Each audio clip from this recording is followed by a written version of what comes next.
बात कर रहे हैं साबिक वज़ीर ख़ारिजा खुर्शीद कुसूरी साहब ने हमें ज्वाइन किया है। हामिद मीर साहब भी हमारे साथ मौजूद हैं, मज़हर अब्बास साहब भी हमारे साथ मौजूद हैं। खुर्शीद कुसूरी साहब, अभी हम ये डिस्कशन कर रहे हैं कि पाकिस्तान का रिस्पांस क्या होना चाहिए, क्या कैलकुलेटेड होना चाहिए या बरमला खुलकर ईरान के साथ खड़ा होना चाहिए, क्या उसमें ये सोच भी होनी चाहिए कि अगर ईरान के साथ इस तरह से खुलकर खड़े होंगे तो अमरीका को ऑफेंड तो नहीं कर रहे होंगे, क्योंकि अभी हमारे ताल्लुकात बड़े मिसाली हैं अमरीका के साथ। सदर ट्रंप बार बार पाकिस्तान की काविशों का जिक्र करते हैं, ट्रेड की बात करते हैं। How should we react?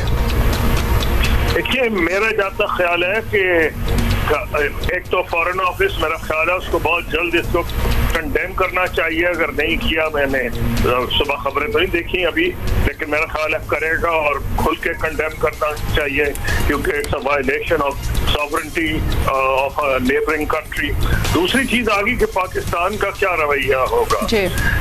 माजी में ऐसे हुआ कि मेरे दौर में भी जब हम थे तो एक मौके पे ईरान के न्यूक्लियर प्रोग्राम का मामला आया था, तो उस वक्त IAEA में क्या था, तो हिंदुस्तान ने हमने तो एब्सटेन किया था, उस वक्त हिंदुस्तान ने नहीं किया था एब्सटेन। तो हमारी एक पोजीशन IAEA में रही है और हमारे लिए काफी ट्रिकी मसला रहा है, क्योंकि हमारे बरादराना ताल्लुकात ईरान से हैं, कल्चरल, मजहबी, अवामी सतह पर। लेकिन एक उसमें थोड़ी सी ये प्रॉब्लम रही है कि हिंदुस्तान की कोशिश रही है कि ईरान और अफगानिस्तान के जरिए किसी तरीके से हमको कॉर्नर किया जाए, और जो माजी में कुछ ऐसे वाकयात हुए हैं जिसका मैं आज जिक्र नहीं करना चाहता।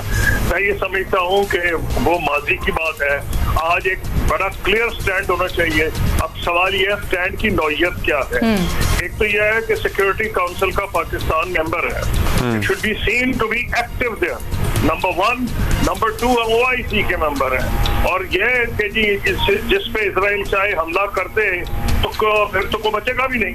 इसलिए मैं ये समझता हूँ कि अब मौका आ गया है कि इस्लामी ममालिक जो हैं, उनके जो सरबराहान हैं, हुकूमतें, एक वाज़ेह डिस्कनेक्ट उनका है आवाम के साथ। और ये जो सिर्फ मुसलमान ममालिक में नहीं, हमने देखा है कि और वेस्ट में भी एक डिफरेंस होता है रूलिंग क्लास का, और जो रूलर्स होते हैं उनकी और किस्म की तरजीहात होती है, जिसको कहते हैं हमारा नेशनल इंटरेस्ट है। लेकिन आप देखें कि जब पहले भी अमेरिका में बड़े बड़े डेमोन्स्ट्रेशन हुए थे इजराइल के खिलाफ, रोम में हुए, बरतानिया में हुए, हर जगह हुए, हुकूमत का मुख्तलिफ थोड़ा सा रवैया होता है। तो अब सवाल है कि पाकिस्तान क्या करे। पाकिस्तान को जंग तो लड़ नहीं सकता और ना या तवक्को को करेगा। हम ये जरूर करेंगे कि, और हमें करना चाहिए कि पब्लिकली इस बात का इजहार करना चाहिए कि हम ईरान के अवाम के साथ खड़े हैं, हुकूमत के साथ खड़े हैं, और बहुत जुल्म हुआ। OIC को हमें, जो मुझे पता है OIC का मजाक भी लोग उड़ाते हैं, लेकिन मसला ये है कि आपने तो उन्हीं इदारों के पास जाना है जो इस वक्त है। एक आपको यूनाइटेड नेशंस है, एक OIC है। इन दो में आपको एक इम्पोर्टेंट रोल अदा करना चाहिए। और मैं एक चीज और समझ रहा हूँ, जंग छोटी नहीं होगी। अगर ये जंग छिड़ गई तो फिर ये जंग की नौयत बदल जाएगी। ये जंग ऐसी इतनी आसान आपने कहा अगर जंग छिड़ गई, आप क्या समझ रहे हैं इस वक्त फुल फ्लेज जंग की हालत में नहीं है, अभी भी गुंजाइश है? मैं समझता हूँ जी 2-3 दिन के बाद, जैसे हमारा भी 4 दिन तो लगे थे ना इंडिया पाकिस्तान के, 2-3 दिन 4 दिन में अंदाजा हो जाएगा कि ईरान का रद्द अमल क्या है।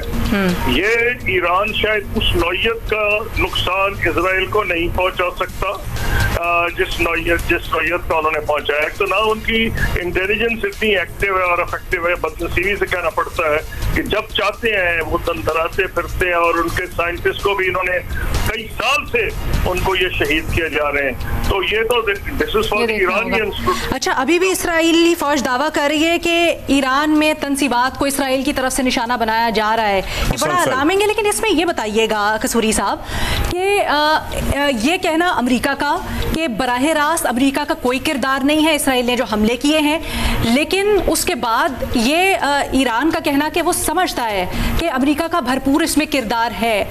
अमेरिका अपने आप को डिस्टेंस करने की कोशिश क्यों कर रहा है? इसकी वजह क्या हो सकती है? और क्या वाकई में ये कहना दुरुस्त होगा कि अमेरिका एक साइड पे रह सकता है सारे कॉन्फ्लिक्ट से? देखिए, आपका सवाल बहुत अच्छा है। इसमें पोजीशन यह है कि एक तो हर बंदे को पता है कि अमेरिका का दिल धड़कता है इजराइल के साथ। ये कोई ऐसी ढकी छुपी बात नहीं है।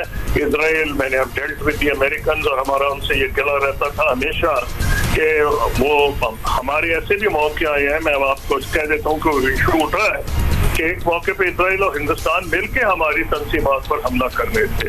उस वक्त मैं फॉरेन मिनिस्टर नहीं था, मैं प्राइम मिनिस्टर का एनवॉय बन के गया था। I was a one member envoy to 5 countries, all जिसमें हम मौजूदा गए हैं सिवाय यूएस के, और उसमें रूस भी। तो वहां भी मुझे मैसेज मिली थी कि इजराइल और हिंदुस्तान मिल के कहूटा पे हमला करने का सोच रहे हैं। तो मुझे मैसेज मिली कि उस दिन मुझे सेक्रेटरी जनरल फ्रांस का मिलने आना था, और अभी मैं फॉरेन मिनिस्टर नहीं था, और मैं I was at that time member of parliament. तो उसमें मुझे मैसेज आई इस्लामाबाद से कि आप इनको बता दें कि अगर इन्होंने हमला किया, हमारे F-16 जो है हवा में है, जमीन पे नहीं आएंगे, तो वो इन पे जिस वक्त हमला करेंगे हम उसी वक्त ट्रॉम्बे रिएक्टर है हिंदुस्तान का, एटॉमिक एनर्जी रिएक्टर, और वो बॉम्बे के करीब है। मैंने उसी वक्त सेक्रेटरी जनरल को कहा कि हमारे जहाज उड़ रहे हैं, जमीन पे नहीं आएंगे। तो हिंदुस्तान का गठजोड़ इजराइल से इतना पुराना है कि जहाँ तक किसी पाकिस्तानी का ताल्लुक है, जहाँ तक अवाम का ताल्लुक है और हुकूमती के जो अफराद है, मैं 100% श्योर हूँ कि जो दिल है उनके ईरान के साथ है। अब मसला है पाकिस्तान क्या करे। तो मैं तो यही समझ सकता हूँ कि एक तो ये कि जंग लंबी होगी, इसलिए को आज पाकिस्तान का इम्तिहान खत्म नहीं हुआ। ये आपने देखा है जब सद्दाम हुसैन ने हमला किया ईरान के साथ, तो 2-3 साल जंग हुई थी, और उस जंग की इतनी खतरनाक नौयत थी, खुदा करे वो ना हो, क्योंकि जिस किस्म के हथियार इस्तेमाल किए गए थे, केमिकल वेपन्स उसमें इस्तेमाल हुए हैं और दोनों साइड्स ने किए हैं, और बहुत नुकसान हुआ था। हमारे साथ ही रहिएगा कसूरी साहब।